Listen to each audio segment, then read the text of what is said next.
자, 상속세, 증여세 우리 문제 같이 풀어보도록 하겠습니다. 먼저 상속세 문제예요. 문제 1번입니다.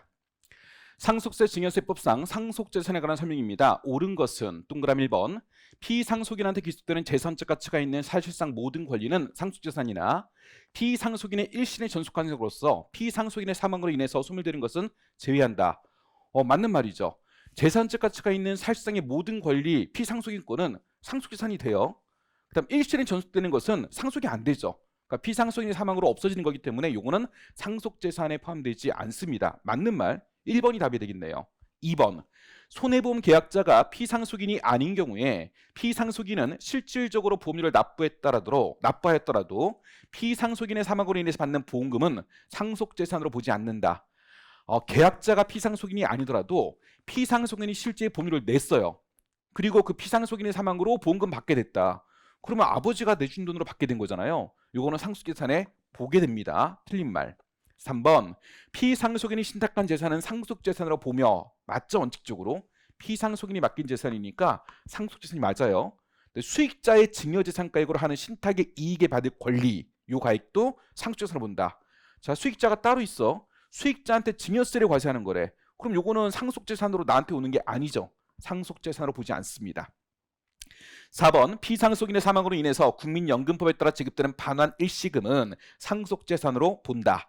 원래 이제 퇴직금 같은 경우에 우리가 의제상속재산이 되죠. 근데 국민연금법에 따른 반환 일시금은 상속재산으로 보지 않습니다. 요거는 빠지고요.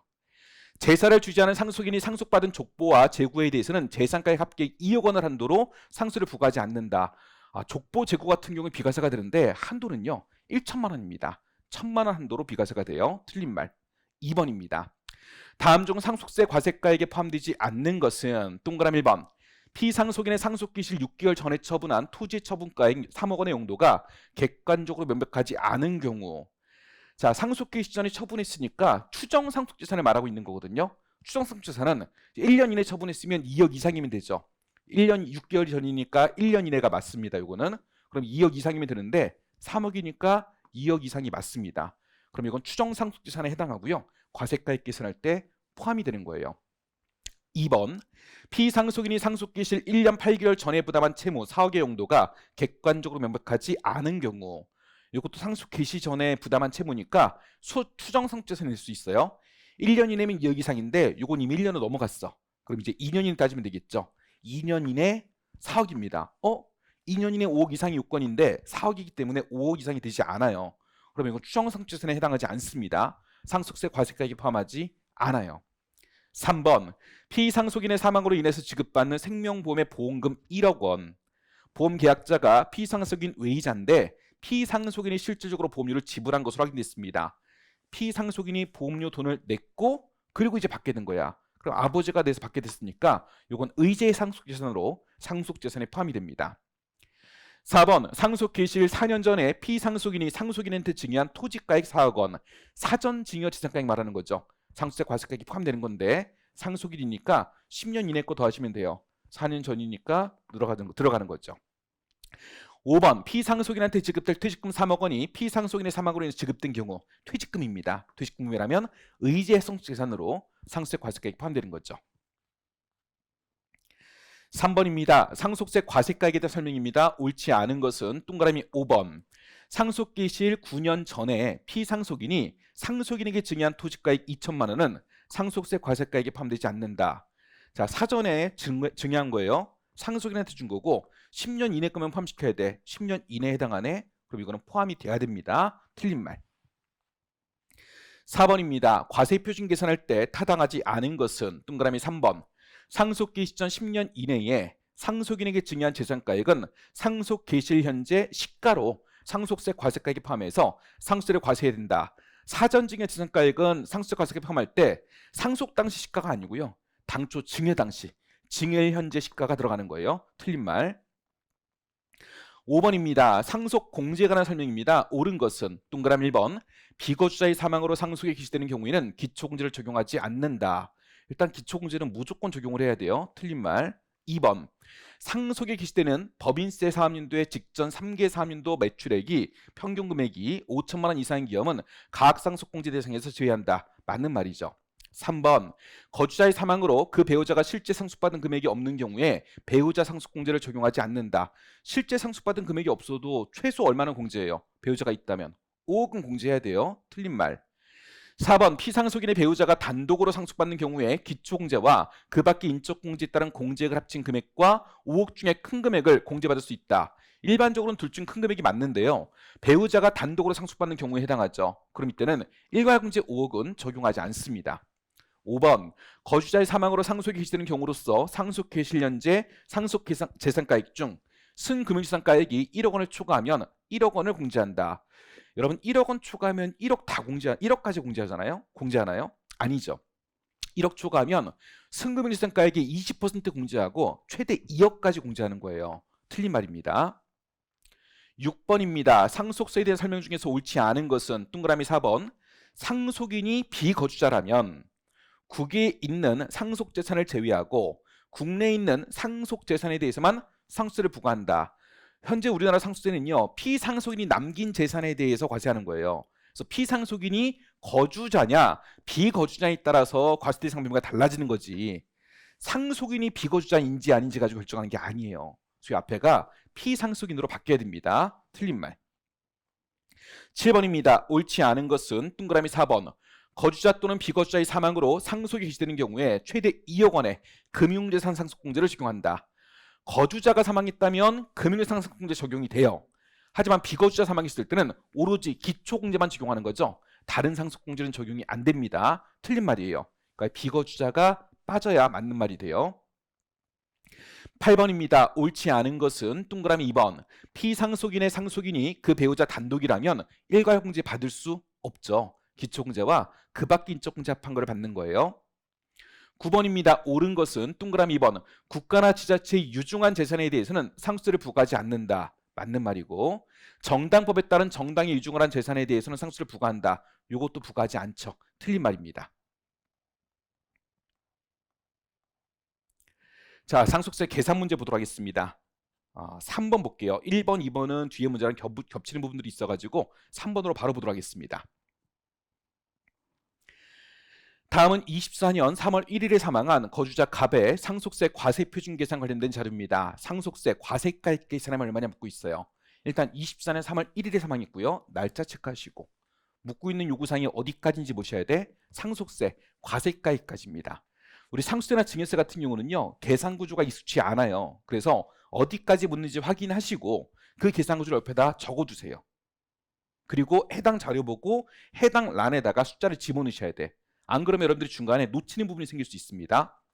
상속세 과세가액이니까 어디까지 구해주냐면 상속재산가액에다가 의제의 상속재산은 더하고 추정상속재산도 더해가지고 총상속재산가액 먼저 구합니다. 여기서 빼주는 게 3개죠.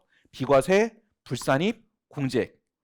비과세상속재산, 과세가액, 불산입, 과세가액, 공제액 빼주고 더하는 게 사전증여재산가액 더하죠. 여기까지 계산한 게 상속세 과세가액입니다. 오늘 문제는 여기까지 묻고 있고 상속 공제 같은 건 반영하시면 안 되는 거예요. 자, 일단 이 부분부터 먼저 적어두시고 여기다 숫자를 넣는 거예요. 1번부터 읽을게요. 갑의 상속 개시 당시 재산가액은 10억 원입니다. 일반적인 상속 재산가액이에요. 그럼 10억 원을 상속 재산가액 여기 넣어주고요. 2번 갑이 상속 개시 전 처분한 재산 내역은 다음과 같습니다. 상속 전 처분했으니까 추정 상속 재산을 계산하는 자료들이에요. 자, 유가증권이 있고 토지가 있습니다. 그럼 추정상속재산은 그룹이 4개가 있잖아요. 금융재산, 부동산 그룹, 기타 재산, 채무 그룹 4가지가 있는데 오늘 문제는 금융재산과 토지, 부동산 2개 그룹만 있어요. 금융, 부동산. 먼저 유가증권은 처분일이 23년 6월 30일입니다. 그럼 24년 3월 1일에 사망했으니까 이때부터 이때는 1년 이내네요. 그럼 처분 금액이 1년 이내 2억 이상이기만 하면 돼요. 3억이니까 2억 이상에 해당합니다. 요건 갖췄네요. 계산해 줍니다. 먼저 처분 금액 3억 원에서 용도 확인된 거 1억 5천만 원 빼줍니다. 그럼 용도 입증 안 된 게 1억 5천이고요. 여기서 용도 입증 못할 거라고 보는 금액 빼줘야 되겠죠. 둘 중 작은 금액. 처분 금액의 20%와 2억 중에 작은 금액 빼주면 돼요. 그럼 금융재산 쪽은 9천만 원이 추정 상속 재산이 됩니다. 두 번째 토지예요. 토지는 22년 10월 1일 날 처분했습니다. 그럼 사망일날부터 봤을 때 1년은 넘었고 2년 이내에 지금 해당하는 거죠. 그럼 2년 이내 요건이면 5억 이상인지 봐야 돼요. 처분 금액이 6억입니다. 5억 이상 맞네요. 계산 대상이 됩니다. 그럼 처분 금액 6억에서 용도 확인된 거 4억 있으니까 빼주고 나면 용도 입증 못한 금액 2억 원입니다. 여기서 아무리 노력해도 입증 못할 거라고 보는 금액, 둘 중 작은 금액 빼줘야 되겠죠. 6억의 20%와 2억 중에 작은 값입니다. 빼고 나면 8천만 원 돼요. 그럼 더하면 추정 상속재산은 전체 1억 7천이 되겠죠. 이 추부분에다가 1억 7천 더해줍니다. 3번입니다. 갑이 상속 개시 전 증여한 재산에 해당하는 다음과 같습니다. 상속 전 증여했으니까 사전 증여 재산가액이 돼요. 수증자가 보니까 배우자 친구가 있어요. 배우자는 상속인이고 친구는 상속인 외의자입니다. 우리 상속이라는 뜻 준 건 10년 이내 거 더하는 거죠. 18년도에 증여했으면 2024년부터 10년 이내가 맞습니다. 그럼 가액은 증여 당시 가액 1억 원을 넣어줘야 되고요. 친구 상속인 외의자한테 준 건 5년 이내 거 더하면 되겠죠. 2020년이면 24년부터 5년 이내입니다. 그럼 5천만 원 요것도 넣어주면 되겠죠. 사전증여 1억 5천입니다. 그럼 이 부분에 사전증여 예상가액 1억 5천 더해주시면 되고요. 4번입니다. 갑의 장래에 직접 소요된 비용은 전체 900만 원이고요. 이 중에 자연장지 사용비 600만 원 포함되어 있습니다. 증빙으로 확인되고요. 그럼 장래비 인정해줘야 돼. 과세가액 공제 쪽에 들어가는 거죠. 일단 자연장지 같은 경우는 500만 원까지만 공제가 됩니다. 600 다 안 되고 500까지만. 그럼 일반 장래비는 나머지 900에서 자연장지 600만 원 빼고 나면 300만 원이에요. 그럼 이것도 500만 원까지만 공제가 되죠. 두 개 더하면 장래비는 1000만 원입니다. 과세가액 공제액 부분에 1000만 원 들어가요. 더 이상 자료가 없어요. 그럼 우리가 적은 것만 반영하시면 돼요. 총 상속재산가액은 11억 7천만 원, 공제액 1000만 원 빼고 사전증여 1억 5천 더하면 과세가액은 13억 1000만 원 되는 겁니다. 자, 가장 간단한 스타일의 문제고요. 사실 계산형 문제가 과세가액까지 지금처럼 나오는 문제들은 맞출 만한 문제들이에요. 이건 충분히 접근할 수도 있고 여러분들이 처음 보는 것들일 수도 있겠지만 훈련하면 지금 4번 문제까지가 딱 과세가액까지예요. 충분히 할 수도 있고 상속 공제까지 들어가면 즉 과세표준까지 들어가면 좀 어려울 수 있습니다. 근데 과세가액까지만 나오면 그거는 좀 맞추자라는 전략으로 들어가시면 돼요. 4번입니다. 다음은 24년 2월 중 사망한 거주자 갑의 상속세 관련 자료입니다. 갑의 상속세 과세가액으로 옳은 것은 마찬가지 묻고 있는 건 과세가액까지예요. 먼저 그럼 계산구조 적어둘게요. 상속재산, 의제의 상속, 추정상속, 총상속재산가액, 비과세 빼고 불산입 빼고 공제액 빼고 사전증여 더하면 되겠죠. 그럼 상속세 과세가액이 됩니다. 1번 상속 개시 당시 재산가액은 6억 있습니다. 이 6억은 상속 당시 재산이니까 상속 재산가액에 넣어주시면 돼요. 공공단체의 사인증여한 재산 1억 원이 이 안에 포함되어 있습니다. 공공단체 사인증여한 건 비과세 재산가액이 되죠. 그럼 비과세 쪽에 1억 적어주시고요. 2번 상속 개시 전 증여재산가액 현황이 있습니다. 개시 전 증여한 거니까 요 사전증여재산가액 여기 넣어주면 돼요. 가 사망 8년 전에 상속인한테 증여한 겁니다. 상속인 10년 이내 내요 넣어야 되겠죠. 3억 있고 증여 당시 가액은 2억 5천, 2억 5천을 넣어줘야 됩니다. 나 사망 6년 전에 상속인 이외이자한테 증여한 재산이 5천만 원 있습니다. 요건 상속인 이외이자인데 5년 전에 준 거예요. 6년 전이니까. 그러면 5년 이내가 아니잖아요. 요건 사전증여재산가액으로 포함시키지 않습니다. 3번 상속개시 1년 전에 1년 6개월 전에 차입한 금리간 채무가 있습니다. 자, 상속개시 최근에 차입한 채무니까 추정상속재산가액이 들어가는 거예요. 요거는 1년은 넘었고 그럼 2년 이내 5억 이상인가 봐야 돼요. 자, 2년 이내인데 4억이네요. 5억 이상이 아닙니다. 그럼 추정상속재산가액은 들어가지 않고 그냥 채무로만 인정해요. 그럼 채무는 과세가액 공제액 부분에 들어가죠. 과세가액 공제액이 세 가지가 있죠. 공장채무, 공과금, 장래비, 채무 반영하시면 돼요. 상속개시 당시 피상속인의 채무로서 상속인이 실제로 부담하는 사실이 증명된 겁니다. 그럼 채무로 인정이 돼요. 채무 4억 넣어주고. 장래비는 증빙은 모두 확인 가능하고요. 봉안시설 사용비용이 700 있습니다. 얘는 500만 원까지만 인정되죠. 기타 장래비는 최대 1000만 원까지만 인정돼요. 장래비는 1500입니다. 5번 생명보험금 총액이 1억 2천 있고요. 피상속인이 보험계약자고 총 보험료 중에 피상속인이 된 건 60%예요. 그럼 피상속인이 내 가지고 내가 받게 된 것만 상속재산인데 전체 받은 것 중에 60%만 되겠죠. 그럼 7,200만 원입니다. 이거는 의제 상속재산에 넣어야 되겠죠. 의제 쪽에 7,200. 6번 사망일 현재 유족은 자녀 2명이 있습니다. 자녀 2명 있으니까 자녀 공제 같은 거 반영해야 되는데 그거는 과세표준 계산할 때 반영하는 거죠. 상속공제, 상속공제. 오늘 문제는 상속세 과세가액까지만 묻고 있어요. 그러니까 이 정보는 6번 정보는 과세가액 밑에 상속공제 계산할 때 영향 미치는 거기 때문에 문제 요구사항에는 답할 필요가 없는 겁니다. 자, 그럼 공장 채무 과세가액 공제액이 4억 1,500이에요. 요거 마저 반영하면 집계합니다. 총 상속재산가액은 6억 7,200, 비과세랑 공제액 빼고 사전정에 더하면 과세가액은 4억 700이 되겠죠. 자, 상속세 과세표준 문제는 한 문제만 풀어보도록 하겠습니다. 5번이에요. 24년 3월 1일 질병으로 사망했고요. 상속세 부담을 최소화하는 경우에 상속세 과세표준까지 계산하면 얼마냐 묻고 있습니다. 자, 묻고 있는 게 이번에는 과세표준까지예요. 그러면 상속재산 의제 추정도에서 총 상속재산까지 구하고 비과세 불산입 공제액 세 가지 빼주고 사전증여 더하면 되겠죠. 여기까지가 상속세 과세가액이고 그 밑에 빼주는 게 상속공제와 감정평가 수료 공제 빼주면 되겠죠. 그러면 상속세 과세표준 됩니다. 메꿔볼게요. 먼저 갑의 상속재산 주택 10억 5천만 원 있습니다. 이건 상속재산가액에 넣어야 되고요. 10억 5천. 그 다음 생명보험금 2억 있습니다. 보험금은 의제의 상속재산에 해당하죠. 보험금 2억 의제 쪽에 넣어줍니다. 그리고 이 문제는 상속공제까지 들어가야 되는데 보험금 같은 경우는요. 금융재산에 해당합니다. 그러면 금융재산 상속공제도 받아야 돼요. 금융재산 상속공제 나중에 계산할 때 써야 되니까 옆에다가 F라고 하나 표시해 드릴게요.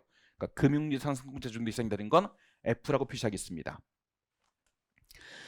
2번 2022년 2월 14일 갑이 여동생한테 증여한 건물이 있습니다. 그러면 상속 전에 여동생이면 상속인 외이자죠. 상속인 외이자한테 준 거니까 사전증여 재산가액에 가산하셔야 돼요. 근데 외이자니까 5년 이내 거 더하는 거예요. 22년 2월 달에 줬으면 5년 이내 맞습니다. 증여 당시 시가가 5천만 원입니다. 그럼 사전증여 재산가액에 증여 당시 시가 5천만 원 넣어주면 되겠죠. 3번에 장례비용, 봉안시설 사용에 소요된 금액이 800만 원 있습니다. 500만 원까지만 공제가 되고요. 봉안시설 사용 금액을 제외한 장례비가 300 있습니다. 이건 최소 500만 원은 공제가 돼야 돼요. 자, 이건 과세가액 공제액 부분이 들어가야 되고 공과금과 채무는 언급이 없습니다. 그럼 과세가액 공제액 1,000만 원 넣어주면 돼요. 공제액은 1,000만 원. 4번 갑의 동거가족으로는 부인, 아들, 딸이 있고요. 상속세 신고 시 상속재산의 분할 신고는 하지 않았습니다. 배우자가 실제 상속받는 금액이 뭔지 모르는 상태예요. 그럼 이때도 배우자 상속공제는 최소 5억 원은 적용하시면 돼요. 이 문장 때문에 상속세 신고 시 상속재산의 분할 신고는 하지 않는다라고 돼 있으니까 배우자가 상속받는 금액이 지금 없다는 얘기예요. 지금 실제로 받는 건. 그럼 최소 5억은 공제를 해주게 됩니다. 자, 그럼 이 정보 보고 마지막 정보 보고 가족 정보가 있으니까 상속공제 반영하면 돼요. 일단 상속세 과세가액까지는 집계해 놓죠. 총 상속재산가액은 12억 5천, 공제액 빼고 사전증여 더하니까 과세가액은 12억 9천 됩니다. 자, 이제 상속공제 들어갈게요. 상속공제 중에 일단 어떤 상속이든 기초공제와 그 밖의 인적공제 더한 거, 그 다음 적용 가능하다면 일괄공제, 이제 두 개를 비교해서 큰 걸 적용하면 되겠죠. 자, 오늘 먼저 기초공제는 일단 2억 적용받을 수 있고요. 그 다음 그 밖의 인적공제입니다. 그 밖의 인적공제는 4가지가 있죠. 자장미연, 자녀공제, 장애인공제, 미성년자공제, 연로자공제, 가족정보 보고 요거 공제하시면 돼요. 먼저 자녀공제입니다. 자녀는 아들, 딸 둘이 있어요. 그럼 한 명당 5천만 원 2명치 반영하면 되겠고요. 장애인은 따로 언급이 없습니다. 연로자도 없죠. 지금 부인은 연로자공제 받을 수 없고요. 그 다음에 이제 미성년자가 딸이 있네. 19세가 될 때까지 연수가 1년 남았죠. 1년에 1,000만 원 공제하면 돼요. 그럼 그 밖의 인적공제는 1억 1,000만 원입니다. 기초공제와 그 밖의 인적공제 더하면 3억 1,000만 원이고 일괄공제 5억보다 작죠. 그러면 일괄공제 5억 원을 적용해 줍니다. 상속세 신고 시 상속재산의 분할 신고 안 한다고 있으니까 배우자 상속공제는 최소 금액 5억 적용하면 되겠고요.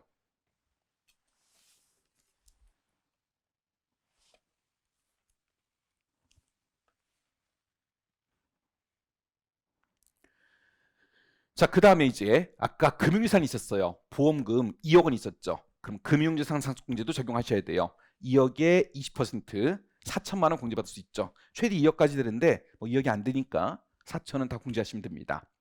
더 이상 상속공제 받을 수 있는 사유는 이 문제에서는 없어요. 그러면 상속공제 합계액은 5억 5억 4천, 10억 4천입니다. 요걸 이제 과세가액에서 빼고 나면 과세 표준 되겠죠. 물론 이제 상속공제 같은 경우는 상속공제 종합한도가 있습니다. 상속공제 종합한도는 본래 상속인이 상속 당시에 받는 금액을 한도로 공제하는 거예요. 지금 상속세 과세가액이 12억 9천이 있었습니다. 근데 이 안에 상속인이 아닌 자가 받은 게 있죠. 사전증여재산가액. 아까 여동생이 받은 거 이런 거 있었어요. 그리고 여기에 증여세 과세표준 빼줘야 돼. 여기 증여세 과세표준이 자료에 4천만 원이라고 주어져 있어요. 그럼 그걸 빼면 12억 5천이 상속공제 종합한도가 됩니다. 물론 이렇게 한도는 있는데 시험장에서 요거까지 적용하는 건 문제가 너무 어려울 수도 있어요. 그러니까 우리가 요거 산식을 여기도 좀 어렵고요. 그래서 대부분은 걸리지 않습니다. 2차 시험 때 이 한도가 한번 걸린 적이 있긴 있는데 그건 아주 예외적인 케이스였고 뭐 여기까지 다루기는 소목적으로 너무나 깊기 때문에 10억 4천 한도에 안 걸린다고 보고 넣을 수밖에 없을 거예요. 물론 뭐 외워두셨으면 넣을 수 있겠지만 깊숙한 부분이다. 자, 이렇게 과세표준까지 나왔으면 내가 상속공제가 제대로 정리가 안 돼 있다.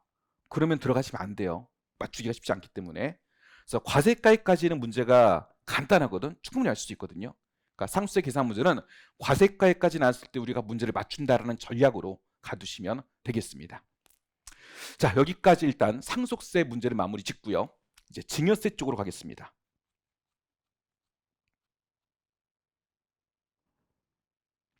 먼저 증여세 이론형 문제부터 보겠습니다. 자, 1번입니다. 상속세 및 증여세법상 증여재산 범위에 대한 설명입니다. 옳지 않은 것은 동그라미 1번 상속 개시 후 상속재산에 대해서 민법에 따른 채권자 대위권 행사에 의해서 공동상속인들의 법정 상속분대로 등기된 상속재산을 상속인 사이의 협의 분할에 따라 재분할하는 경우 특정 상속인이 당초 상속분을 초과하여 취득하는 재산가액은 해당 분할에 의해서 상속분이 감수된 상속인으로부터 증여받은 재산가액으로 본다. 자, 상속재산의 분할인데요. 일반적으로는 증여받은 재산가액이 포함하죠. 근데 지금 이 상황은요. 민법에 따른 채권자 대위권 행사에 따라서 지금 협의 분할을 해서 재분할했다라고 돼 있어요. 그럼 조세입히 목적이 있는 사유에 해당하지 않습니다. 따라서 이들은 증여받은 재산으로 보지 않는 거죠. 틀린 말. 자, 2번은 나온 적은 있는데 너무 깊숙한 문제예요. 풀기가 쉽지 않고요. 3번. 자, 증여세 설명입니다. 옳지 않은 것은 동그라미 2번. 수증자가 비거주자인 경우에는 증여재산의 소재지를 관할하는 세무서장이 증여세를 과세한다. 수증자가 비거주자라면 증여자 주소지가 증여재산의 소지가 되죠. 그러니까 그 증여세를 앞서지가 되는 거죠. 과세가 날이 되는 거죠. 증여재산의 소지로 바로 가는 게 아니라 수증자가 비거주자다. 그럼 수증자가 세금 내기 힘든 상황일 수 있어요. 그래서 과세의 날은 증여자의 주소지 관할하는 세무서가 되는 겁니다. 틀린 말. 4번 옳지 않은 것은 동그라미 4번 토지의 실질 소유자와 명의자가 다른 경우에 국기법상 실질과세 원칙에도 불구하고 그 재산의 가액을 실질 소유자가 명의자한테 증여한 것으로 본다. 증여의제가 적용된다라는 건데, 자, 토지 같은 경우는요 명의신탁재산의 증여의제 적용 대상이 아니에요. 부동산 실명법에 따라서 과징금이 적용되는 거죠. 이 증여의제 적용 대상 아니기 때문에 틀린 말에 해당합니다. 토지 때문에 틀린 말이에요. 5번입니다. 옳지 않은 것은 동그라미 2번 갑의 주택이 법원의 결정으로 경매 절차에 의해서 아들한테 처분된 경우 증여로 추정돼서 그 가액은 아들의 증여재산가액으로 한다. 자, 지금 갑의 주택이 아들한테 처분이 됐는데 이걸 증여로 추정하는 경우가 있죠. 근데 지금 상황은 법원의 결정으로 경매 절차에 의해서 처분이 됐다고 돼 있어요. 이거는 공정한 매매 과정이지 우리가 증여세를 회피하기 위해서 처분한 게 아니거든요. 그래서 이때는 증여 추정으로 보지 않습니다. 6번 옳지 않은 것은 해당 증여일 1년 전에 동일인으로부터 증여받은 건물의 합계액이 800만 원인 경우 그 가액을 증여세 과세가액에 가산한다. 자, 예전에 받은 게 지금 800만 원 있어요. 그럼 금액이 적죠? 1천만 원 이상이 아닙니다. 합산하지 않습니다. 1천만 원 이상일 때 합산하는 거예요. 틀린 말. 7번입니다. 옳은 것은 1번 증여세는 수증자가 납세의무를 지며 수증자가 증여세를 납부하지 못할 경우에 증여자는 항상 연대납세의무를 준다. 항상 이 부분만이 나오면 좀 의심을 품어야 돼. 증여자가 연대납세의무일 경우도 항상은 아니죠. 조세채권 확보가 불가능한 경우, 이런 경우만 연대납세의무를 지게 됩니다. 틀린 말. 영리법인도 증여세를 납부하는 의무가 있다. 아니죠. 영리법인은 법인세네요. 3번 상속재산에 대한 공동상속인 사이에 최초 등기에 의해서 법정 상속재산을 초과해 재산을 취득하는 경우에 그 초과분은 증여로 본다. 자, 지금 상황이 최초 등기예요. 최초 등기라면 이거는 재산 분할 과정이기 때문에 증여로 보지 않습니다. 4번 거주자가 배우자로부터 증여를 받는 경우에 수중자를 기준으로 해당 증여 전 10년 이내 공제받은 금액과 해당 증여가액에서 공제받은 금액이 합친 금액이 6억 원을 초과하는 경우에는 그 초과를 공제하지 않는다. 배우자로부터 증여받았을 때 증여재산 공제는 6억이 맞죠. 금액은 맞고 이 6억은 10년 동안의 금액이 합계액입니다. 해당 증여전 10년 이내 금액과 지금 해당 증여가액 합친 거 가지고 6억이에요. 맞는 표현. 5번 수중자가 증여받은 재산을 증여세 과세표준 신고기한 지난 후 3개월 이내에 증여자한테 반환하는 경우에 처음부터 증여가 없던 것으로 본다. 언제 반환했는지 보셔야 돼요. 처음 증여세 신고기한 지난 후 3개월 이내. 신고기한 지났네? 그럼 당초 증여분은 신고가 들어가야 돼요. 당초 증여는 증여로 보는 거고요. 반환하는 것만 증여로 안 보는 겁니다. 틀린 말이 되는 거죠. 자, 증여세 계산 문제 보겠습니다. 먼저 1번 거주자 A는 17세예요. 17세면 미성년자에 해당합니다. 2024년 중에 다음과 같은 자산을 증여받았습니다. 아래 자료에 의해서 A씨의 24년에 증여세 신고납부세 구하면 얼마냐 묻고 있어요. 단 신고납부는 법정 신고기한 내에 이루어졌다고 가정하세요라고 돼 있어요. 그럼 지금 신고기한 내에 했기 때문에 신고세액공제 3%도 적용받을 수 있는 겁니다. 1번 24년 6월 20일에 아버지로부터 현금 1억 500과 토지를 증여받았습니다. 일단 현금은 금액이 나와 있네요. 1억 500 받았고요. 증여세 계산해 줘야 되고요. 토지 같은 경우는 지방세 시가 표준액이 1억이 있고 개별 시가가 1억 5천 있습니다. 재산을 받았을 때 증여재산은 평가가 이루어져야 돼요. 증여재산 평가는 시가평가 원칙입니다. 그럼 여기 지방세 시가 표준액 이게 시가냐? 아니에요. 지방세 시가 표준액은 지방세 계산할 때 지방세법에 따라 산정한 가액을 말하는 거고 시가랑은 다른 말이에요. 여기 시가자가 들어가 있다고 얘를 시가로 보시면 안 됩니다. 이거는 시가 아닌 거고. 개별균 시가 1억 5천. 토지의 개별균 시가는 보충적 평가 방법에 따른 평가액이에요. 그럼 우리가 증여재산은 원칙 시가평가예요. 근데 시가 산정이 곤란하다? 그럼 보충적 평가액으로 가죠. 이 케이스는 시가가 없으니까 보충적 평가액 1억 5천 요걸로 가야 돼요.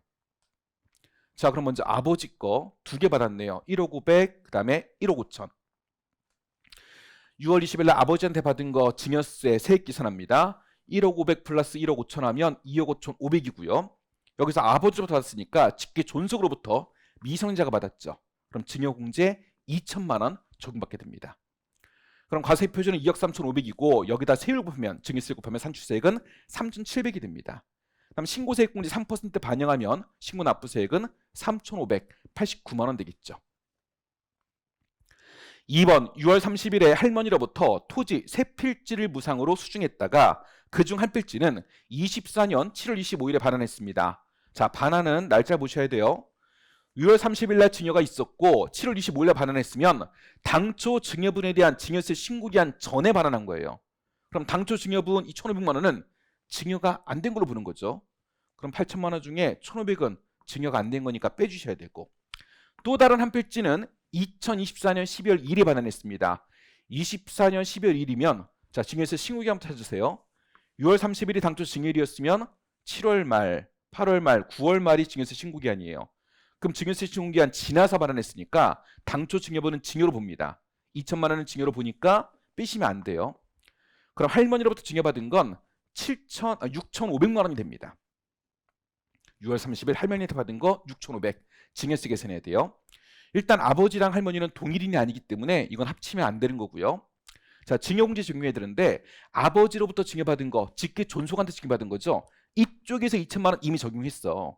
그러면 10년 내 합계액이 2천만 원 돼야 되기 때문에 증여공제는 증여재산 공제는 여기서 2천만 원 받았으니까 여기서는 받을 수가 없는 거예요. 그럼 과세액 표준은 6,500이고 세율 10% 반영하고 할머니한테 증여받았어요. 그러면 세대를 생략하고 받은 거잖아요. 할증과세 30% 할증을 해줘야 돼요. 그럼 845만 원이고 여기서 신고세액 공제 3% 반영하면 819만 6,500원. 이게 최종 세액이 됩니다. 2번입니다. 거주자 갑의 24년 비상장주식 양수 양도 관련 자료입니다. 갑의 24년 증여세, 증여재산가액 합계액으로 오른 것은 이번에 묻고 있는 건 증여재산 가액까지 묻고 있어요. 자, 2월달 증여, 3월달 증여, 5월달 증여 이렇게 세 건이 있고요. 비상장 주식가는 상증법에 따라 평가한 금액이고 양도대가를 지급하고 양도대가를 받은 사실이 명백히 입증됩니다. 양도를 했나 봐요. 양도는 명확하다라는 얘기예요. 자, 1번. 24년 2월 12일 어머니로부터 시가 5억 원의 주식을 3억 원에 양수했습니다. 어머니면 특수관계인이에요. 시가 5억짜리를 내가 3억에 싸게 샀으면 나는 증여받은 거죠. 증여성가액이 있습니다. 특수관계인으로부터 저가 양수예요. 그럼 시가와 양도가 차이는요, 양수가 차이는 2억입니다. 자, 2억을 다 증여성가액으로 보는 건 아니고 여기서 빼주는 금액이 있죠. 특수관계인한테 받은 거니까 빼주는 금액은 시가의 30%와 3억 중에 작은 금액을 빼주면 됩니다. 그럼 5억의 30%와 3억 중에 작은 것 빼면 5천만 원이 증여성가액이 되고요. 24년 3월 23일은 친구로부터 시가 7억 원짜리 주식을 거래 가능상 정당한 수익 없이 5억 원에 양수했습니다. 자, 친구면 여기엔 지금 특수관계인이 아니라고 주어져 있고요. 시가 7억짜리를 5억에 싸게 샀어요. 그럼 마찬가지 이때도 내가 이익 본 거죠. 증여성가액 계산해 줘야 돼요. 시가랑 거래한 금액 차이 2억이고요. 특수관계 없는 경우니까 이때는 우리가 요건 따질 때 시가의 30% 이상인가 따져봐야 돼요. 지금 시가가 7억인데 거기에 30%면 2억 1천이에요. 그럼 시가와 거래 금액 차이가 2억 1천만 원에도 미달하기 때문에 요건 자체를 못 갖췄습니다. 이건 증여로 보는 게 아니죠. 3번입니다. 24년 5월 15일 할아버지한테 시가 2억짜리 주식을 4억 원에 양도했습니다. 할아버지면 특수관계인이고요. 시가 2억짜리를 4억에 팔았으니까 나는 비싸게 팔았잖아요. 이득 봤어요. 증여받은 게 있는 거예요. 시가랑 거래금액 차이 2억이고요. 특수관계가 있으니까 시가의 30%와 3억 중에 작은 값을 빼주시면 돼요. 그러면 6천만 원 빼면 1억 4천이 되겠네요. 그럼 최종 증여성가액은 5천과 1억 4천 더한 1억 9천만 원, 이게 답이 되는 거죠. 3번입니다. 거주자 갑의 24년 증여 관련 다음의 자료를 이용해서 대출금 및 토지 증여세 과세가액을 계산하면 각각 얼마냐 묻고 있습니다. 자, 먼저 1번이에요. 거주자 갑은 24년 1월 1일 어머니로부터 4억 5천만 원을 20개월로 상환하기로 하고 대출받았습니다. 어머니한테 20개월 동안 돈 밀린 거네요. 1년간 대출이자는 연 1%만 어머니한테 지급했고요. 법정 이자율은 연 4.6%입니다. 그럼 4.6%는 줘야 되는데 1%만 줬으니까 나는 그만큼 싸게 빌린 거잖아요. 이득 본 거잖아요. 그럼 증여받은 걸로 보는 거예요. 그럼 20개월치 이자 차이 나는 거 그걸 증여세로 계산해야 되냐? 이 부분은요. 1년마다 이자를 계산하게 돼요. 해설 부분에 별표시입니다. 대출금의 증여세 과세가액은 금전 무상대출, 저리대출에 따른 이익의 증여에 해당할 수 있어요. 근데 대출기간이 1년 이상이라면 1년이 되는 날의 다음 날에 매년 새로 대출금을 받은 것으로 본다는 규정이 있어요. 그러면 1년마다 그 이익에 대해서 계산한다는 얘기예요. 그럼 우리 1년치 이자만 계산하면 됩니다. 그럼 지금 내가 이득 본 건 1% 이자 줬죠. 몇 퍼센트 이자 줘야 되는데 4.6%. 그럼 이자 3.6%만큼 이득 본 거예요. 이걸 증여받은 걸로 보는 거예요. 전체 대여금 4억 5천이고 곱하기 이자 적게 낸 거 3.6%. 계산하면 1년치 이자는 1,620만 원입니다. 이게 증여세 과세가액이 들어가는 거죠. 2번. 거주자 갑은 24년 8월 1일 할머니로부터 5필지의 토지를 대가 없이 증여받았다가 일단 증여받은 게 2억 5천이에요. 그중 한 필지의 토지는 24년 9월 15일에 할머니한테 반환했습니다. 당초 증여가 8월 1일이면 증여세 신고기한은 8월 말, 9월 말, 10월 말이에요. 10월 말이 증여세 신고기한이에요. 그 전에 반환했으니까 이건 증여로 안 봐야 돼요. 그럼 5천만 원은 빼셔야 되고 한 필지의 토지는 24년 10월 28일 날 할머니한테 반환했대요. 그럼 10월 28일이면 10월 말 전이잖아요. 이것도 증여세 신고기한 전이기 때문에 증여를 안 보게 됩니다. 4천만 원도 빼주셔야 돼. 나머지 한 필지는요. 24년 12월 20일 날 반환했대요. 그럼 당초 증여분에 대한 증여세 신고기한 후에 반환했으니까 이거는 증여로 보는 거예요. 얘는 빼시면 안 됩니다. 그럼 할머니한테 증여받은 건 2억 5천에서 5천 빼고 4천 빼면 1억 6천. 요게 과세가액이 들어가는 거죠. 4번입니다. 영리내국법인 ABC의 주주 구성 내역은 다음과 같습니다. ABC는 주총 결의로 배당 총액을 100억으로 하고 아래와 같이 배당을 실시했습니다. 자, 2위 사이의 주주 보니까요. 6주주가 있어요. 거주자 A, B, C, 갑, 을, 중소기업청. 관계가 나와 있고요. 지분율이 있습니다. 근데 실제 배당 보니까 100억을 가지고 배당을 했는데 총 100억. 지분하고 달라요. 지금 A만 하더라도 지분율이 50%면 균등 배당한다면 100억에 50% 50억은 받아야 돼. 이건 차등 배당했다는 거죠. 그럼 차등 배당액은 실제 배당액과 균등 배당액의 차이가 차등 배당액이 되겠죠. 그럼 A 같은 경우는 최소 50% 50억은 받아야 돼. 균등 배당이 50억. 그 다음 B는 15%면 15억 받아야 되고 C는 5억. 그 다음에 갑, 을, 중소기업청은 다 10%니까 10억씩 10억씩 10억이 되는 거예요.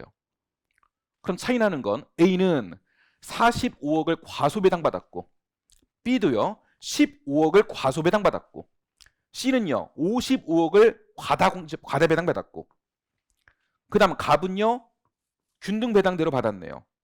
그 다음 A는 5억 원 과다배당 받았고 중소기업청은 원래 받을 거대로 받았습니다. 그럼 지금 초과배당이 있으니까 이 초과배당에 대한 증여세 얘기가 되겠네요. 자, 관계를 그럼 보시면 먼저 최대 주주부터 찾으셔야 돼. 최대 주주. 자, 이제 본인과 특수관계 지분 합쳐가지고 지분이 가장 많을 때가 최대 주주가 되는 거예요. 그럼 먼저 A 같은 경우는 본인인데 B는 A랑 특수관계가 없대요. 얘는 합치면 안 되고 C는 A의 자녀라고 돼 있어. 합쳐야 되겠네. 갑도 A랑 특수관계가 있다고 돼 있어요. 합쳐야 되겠네. 그리고 얘는 A랑 특수관계 없고 요것도 A랑 특수관계 없어요. 그럼 A와 특수관계 있는 자들 합치면은 50, 5, 60, 65%가 돼요. 그럼 이들보다 많은 자가 없죠. 그럼 A, C, 갑은요 최대주 집단이 되는 거고 그 안에 속한 A, C, 갑은 다 최대주주가 됩니다. 위 사례를 기초로 상증법상 초과배당에 따른 이익의 증여 규정에 해당하는 증여세 납세 의무자는 누구고 증여세상가액은 얼마냐 묻고 있습니다. 일단 증여세 납세 의무자는요 많이 받은 자죠. 초과배당 받은 자. 지금 A, C, 갑 중에서 더 많이 받은 건 A, C, 갑. C밖에 없네. C. 그럼 C가 증여세 납세 의무자가 됩니다. C. 그럼 C가 더 받은 거 얼마냐? 전체 55억이에요. 55억. 근데 이건 누가 덜 받아서 이렇게 된 거냐? 덜 받은 게 A도 덜 받았고 B도 덜 받았어요. 그럼 최대 주주의 특수관계인인 C가 최대 주인 A한테 받은 것만 증여세 매기는 거고 남한테 받은 거, B한테 받은 거 이건 증여세 과세 대상이 아니에요. 그럼 안 분해야 돼. 전체 과소배당 받은 자는 60억이에요. 60억. 그 중에 최대 주주의 특수관계인 최대 주주한테 받은 게 A한테 받은 게 45억이에요. A가 40억 덜 받아서 C가 더 받았고 B가 10억 덜 받아서 C가 받은 것도 있는 거야. 그럼 C가 받은 건 A한테 받은 건 60분의 45만큼 더 받은 거예요. 41.25억입니다. 자, 일단 이 부분에 증여세를 내야 되는데 소득세 과세된 부분은 좀 빼줘야 돼요. 단 초과배당 금액에 대한 증여세 과세표준 신고기한이 해당 초과배당금에 대한 소득세 과세표준 신고기한을 지나서 도랬습니다. 그럼 소득세 먼저 내고 그리고 증여세 내는 거예요. 그럼 증여세 계산할 때 소득세 부분은 빼야 되겠죠. 초과배당금에 대해서 기재부령이 정하는 바에 따라 계산한 소득세액은 18억 원이라고 가정하고 있습니다. 그럼 18억만큼은 일단 소득세를 냈으니까 걔는 빼야 됩니다. 그럼 증여상가액은 23.25억 여기 되겠죠. 최종 증여상가액은 우리 초과배당 금액에서 초과배당 금액에 대한 소득세 상당히 빼야 되고 소득세 신고기한 지나고 나서 도래했으니까 소득세 실제 소득세 상당히 18억 빼주시면 되는 거예요. 자, 여기까지 해서 우리 증여세 이론 문제도 전부 다 풀이했습니다. 증여세 같은 경우는 사실 소득세보다는 사실 양도 훨씬 더 많고요. 그다음 문제도 풀기가 좀 난해해요. 그러니까 1번, 2번 계산 문제로는 1번, 2번 정도 사실 풀면은 충분하다라고 볼 수 있고요. 3번도 금전 무상 대출에 따른 이익의 증여 같은 게 사실 맞추기가 쉽지는 않아요. 그러니까 논리는 아주 간단한데 사실 그 시까지 우리가 다 보는 게 쉽지가 수월하지 않기 때문에 소목적으로 거기까지 보는 게 좀 어렵기 때문에 쉽지는 않은 상태입니다. 1번, 1번 맞추고 그다음 이론형 문제도 어렵게 나오면 맞추기가 쉽지가 않아요. 그러니까 우리 지금 기출된 문제 정도 그 정도만 정리하시면 충분하리 생각이 듭니다. 상속세는 잘 정리하시고 그러니까 증여세가 상속세는 좀 어렵기 때문에 상속세 부분의 점수를 따는 걸로 전략을 좀 세우시는 게 좋습니다. 챕터 3으로 갈게요. 챕터 3은 재산평가 부분이에요. 먼저 이론형 문제입니다. 상속세, 증여세가 부과되는 재산의 평가 원칙에 대한 설명입니다. 옳은 것은 1번. 상속세가 부과되는 재산의 가액은 상속세 과세표준 신고의 현재 시가에 따른다. 과세표준 신고할 때 시가가 아니고요. 상속 개시 당시, 상속 개시일의 시가에 따르는 거예요. 틀린 말. 3번. 상장 주식은 평가 기준일 이전 2개월간 공표된 매일의 종가 평균액에 따른다. 상장 주식은 평가 기준 이전 것만 따르는 게 아니라 이후 것도 고려하셔야 돼요. 이전 이후 2개월, 총 4개월간의 공표된 종가 평균액입니다. 틀린 말.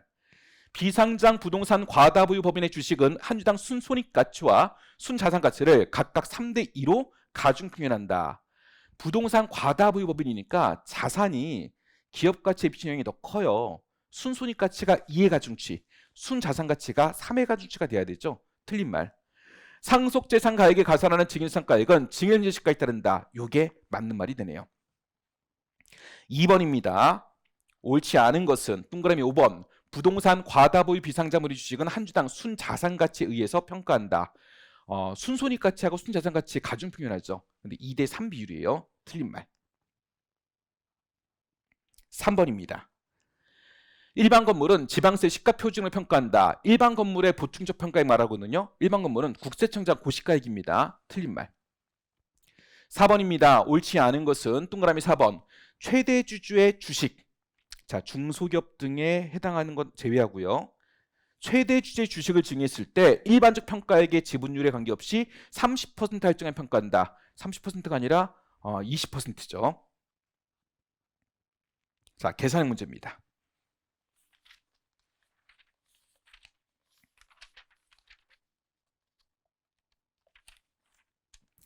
다음 자리에 근거해서 거주자 갑이 24년 1월 5일에 보유주식을 딸한테 증여했을 때 증여세 과세가액 계산하기 위한 한 주당 평가액 계산하면 얼마냐 묻고 있습니다.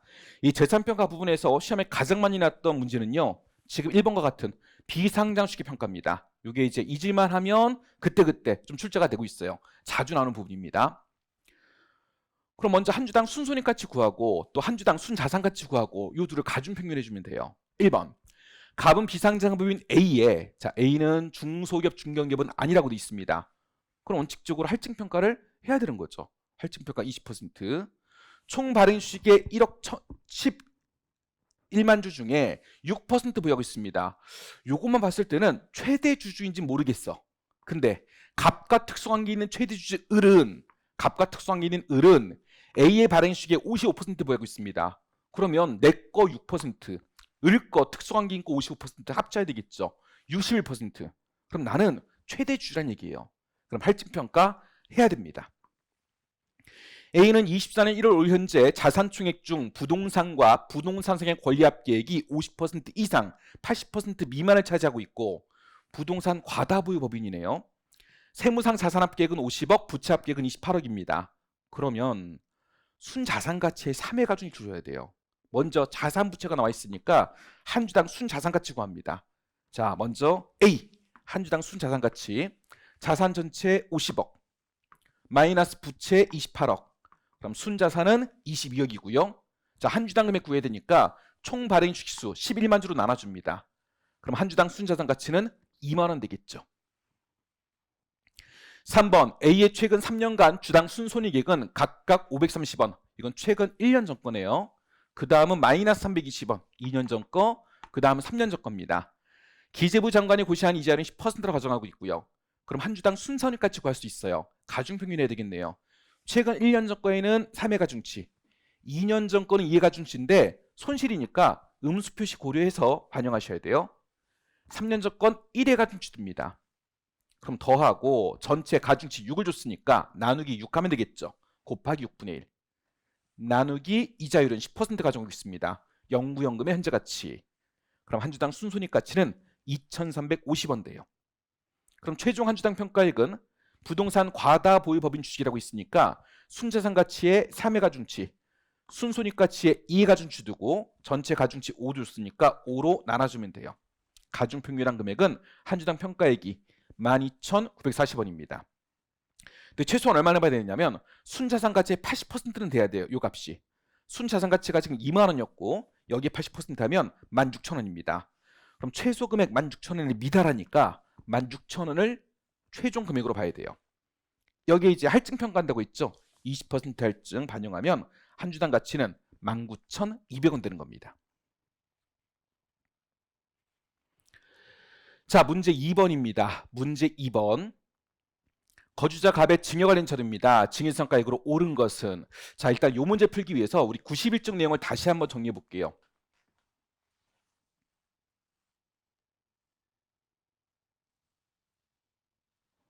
자, 91쪽의 재산평가 부분을 잠깐 보겠습니다. 상속재산, 증여재산 같은 경우에 이제 평가는, 재산평가는요, 원칙이요, 시가평가죠. 원칙이. 그럼 여기서 말하는 시가라는 게 뭐냐라는 거예요. 자, 시가는요, 원래 정의는 불특정 다수인 사이에 자유롭게 거래가 이루어지는 경우에 통상적으로 성립된다고 인정되는 가액, 불특정 다수인 사이에 보통 거래되는 가격, 요게 시가다라는 거예요. 근데 우리 상징법은 이 시가에 시가로 인정되는 것이라고 하는 것, 얘도 포함시킵니다. 시가로 인정되는 것도 포함시켜요. 그러니까 불특정 다수의 사이에 보통 거래되는 가격뿐만 아니라 시가로 인정되는 것도 시가로 볼게라는 거예요. 그럼 여기서 시가로 인정되는 게 뭐냐? 자, 평가 기준일 전후 최근에 이런 가액이 있었으면 얘네들을 시가로 인정하는 거예요. 상속세 같은 경우는 평가 기준일 전후 6개월 이내에 있는 이런 가액들, 증여재산 같은 경우라면 평가 기준일 전 6개월부터 평가 기준일 후 3개월까지 총 9개월 동안 사이에 있는 이 가액들을 시가로 인정하고 있어요. 얘도 시가다라는 거예요. 그럼 뭐가 시가냐? 해당 재산, 그 재산에 대해서 매매 사실이 있다. 그러면 매매가액, 거래가액을 시가로 보는 거고요. 해당 재산에 대해서 둘 이상의 공식력 있는 감정기관이 평가한 감정가액이 있다면 그 감정가액 평균액도 우리가 시가로 봐요. 그 다음 해당 재산에 대해서 수용, 경매, 공매 사실이 있다면 보상가액, 경매가액, 공매가액 다 객관적인 금액이라는 거죠. 요거를 시가로 인정하고 있어요. 근데 시가로 인정하는 건 기본적으로는 해당 재산에 대해서, 해당 재산에 대한 이런 금액들을 시가로 보는 거예요. 근데 만약에 해당 재산은 매매 사실이 없다, 감정받은 것도 없다, 그다음 수용, 경매, 공매 사실이 있는 것도 아니다, 그럼 시가로 인정되는 게 여기 없잖아요. 이런 경우에 이럴 수 있어. 보니까 우리 건물 바로 옆에 건물, 아니 우리 호수 바로 옆에 호수 똑같은 면적이야. 구조도 똑같아. 근데 옆에 그 호수가 팔린 게 있는 거예요. 매매 사실이 있는 거예요. 해당 재산에 대한 매매는 아니고 유사한 재산에 대한 매매 사실이 있는 거예요. 그거 시가로 볼 수 있냐? 그것도 들어가요. 반가로 3번. 유사 매매 등 사례가액. 해당 재산과 면적, 위치, 용도, 종목, 기준 시가가 동일하거나 유사한 다른 재산에 대한 매매 등의 가액이 있다. 그러면 이것도 시가로 보게 됩니다. 이것도 시가로 인정하는 걸로 인정해 주겠다라는 거예요. 다만 이럴 수 있어. 해당 재산에 대한 매매 사례가액이 있고, 매매가액이 있고, 유사 재산에 대한 매매 사례가액이 있는 거예요. 두 개가 다 있다. 그럼 뭘 써야 되냐? 당연히 해당 재산 거 써야죠. 조금이라도 차이 날 수 있잖아. 그래서 해당 재산께 우선 유상 매매 사례가액가 그 다음이 돼요. 그래서 단서. 해당 재산의 매매 등의 가액이 있는 경우엔 유사 매매 등 사례가액은 적용하지 않습니다. 자, 여기까지가 시가로 인정되는 금액까지 포함해서 시가가 되는 거고, 시가를 선정하기 어렵다. 그럼 이제 보충적 평가 방법에 따른 평가액 요걸 쓰는 거예요. 그리고 이제 특례가 있는데 저당권 등에 설정된 재산에 대한 특례가 있습니다. 저당권 등에 설정된 재산이라면 위에서 봤던 시가랑 보충적 평가액 말고 그걸 평가하는 게 아니라 다음 규정에 따른다라고 돼 있어. 다음 규정이 뭐냐? 원래는 우리가 시가나 보충적 평가방에 따른 평가액 요걸로 평가하는 거잖아요. 시가 있으면 얘로 가고 산정하기 어려우면 얘로 가는 거고. 근데 그 재산이 담보하는 채권액이 있다. 그 재산이 담보하는 채권액. 요게 있다면 얘를 고려해야 되는 거예요. 만약에 건물 같은 거에 담보로 은행에서 돈을 빌린 게 있는 거야. 채무가 있는 거예요. 그럼 그 재산의 채무가 얼마냐? 그걸 봐야 되는 거예요. 그러니까 예를 들어서 건물의 시가가 5억이야. 시가가 5억. 아니면 시가 없으면 보충적 평가 요걸로 이제 평가하는 거예요. 근데 여기 이제 1번이 5억이 나왔다고 해볼게. 근데 그 건물을 담보로 은행에서 빌린 돈이 6억이 있다.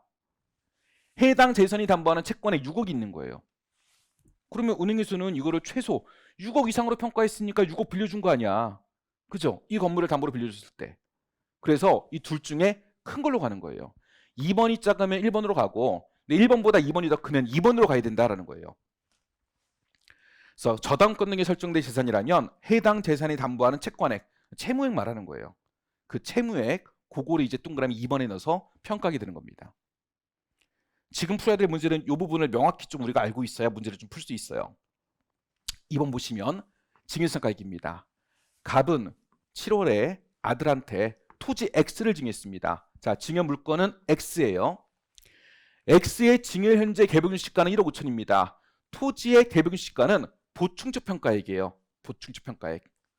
5월 1일 유사 토지 Y의 매매가액은 2억 5천 있습니다. 이거는 매매사례가인데 해당 재산의 매매사례가가 아니라 유사 매매사례가예요. 시가 인정액이죠. 다만 이제 해당 자산의 시가 인정액이 있으면 이건 인정이 안 되고 일단 2억 5천. 그 다음 8월 달에 토지 X의 감정가액이 2억 있습니다. 이거는 해당 재산의 감정가액이 있어요. 그럼 지금 금액 보시면 얘는 보충적 평가액, 얘는 시가로 인정하는 거, 유사 재산, 요것도 시가로 인정하는 거, 이건 해당 재산. 그러면 해당 재산에 대한 시가 인정액을 먼저 쓰고, 그럼 얘는 안 쓰는 거고, 시가 인정되는 경우니까 보충적 평가액도 안 가는 거죠. 그러니까 굳이 얘기하면 1순위, 2순위, 3순위를 적용을 해야 돼. 근데 1순위가 있으니까 요게 이 토지 X의 시가가 되는 거예요. 근데 증여 현재 이 토지 X에는 금리간 차입금 1억 8천을 담보하기 위한 저당권 2억 3,400만 원 설정돼 있습니다. 이건 저당권이 설정되어 있는 금액이고요. 저당권 설정하고 은행에서 빌린 돈이 1억 8천이야. 1억 8천. 요게 해당 재산 담보하는 채권액이 됩니다. 이 채무액이 채권액이 되는 거예요. 그럼 원래 가치는 2억 원. 그 재산을 담보로 빌린 돈 1억 8천. 둘 중에 큰 게 최종 가액이 되죠. 그럼 2억이 돼야 됩니다. 답은 2억. 마지막 챕터 상증세 납부 절차 보도록 하겠습니다. 자, 1번입니다. 상속세 증여세에 대한 설명 중에서 옳지 않은 것은 동그라미 4번 볼게요. 세무서장은 상속세 과세표준 신고기한으로부터 6개월 이내에 과세표준 가액을 결정해야 된다. 신고는 6개월인데요. 결정기한은 9개월이죠. 상속세 과세표준 신고기한으로부터 9개월 이내에 결정해야 됩니다. 틀린 부분 2번입니다. 상증법상 연부연납과 물납에 관한 설명입니다. 옳지 않은 것은 동그라미 5번 볼게요. 납세지에 관한 세무정은 상속재산 중 부동산과 유가증권의 가액이 해당 상속재산가액의 2분의 1을 초과하고 상속세 납부세액이 1천만 원 초과하며 납부세액의 상속재산 중 대통령령으로 정하는 금융유산의 가액을 초과하는 경우엔 물납을 허가할 수 있다. 물납 허가하는 사유들은 맞아요. 근데 물납은 요건이 상속세 납부세액이 2천만 원 초과해야 물납 허가할 수 있는 상황이 됩니다. 1천만 원이 틀렸어요. 2천만 원이 맞는 말. 자, 이 정도 상증세 준비해 주시면 되겠습니다. 상속세 증여세 같은 경우는 저희가 법인세나 소득세나 부가세 같이 자주 보던 세목이 아닙니다. 그래서 낯선 부분이 많고요. 시험에 나왔을 때도 좀 진짜 어렵게 나온다. 그럼 맞추기 어려운 부분도 있어요. 근데 우리가 전부 다 완벽히 대비할 수 있는 상황은 아니기 때문에 우리가 해야 될 것도 많고 하다 보니까 전략적으로 공부한다면 상속세 부분을 좀 더 여러분들이 열심히 정리하시고, 그다음 증여세는 조금 수업 시간에 다른 부분 정도, 그 정도만 해도 제가 봤을 때는 충분하고요. 수업 시간에 다루지 않은 부분 나왔다. 뭐 어쩔 수 없죠. 그건 찍어야 되겠죠. 맞추기 쉽지 않은 거예요. 근데 과거 경험으로 비춰봤을 때 자주 나오던 거 위주로 일단 설명을 드린 거예요.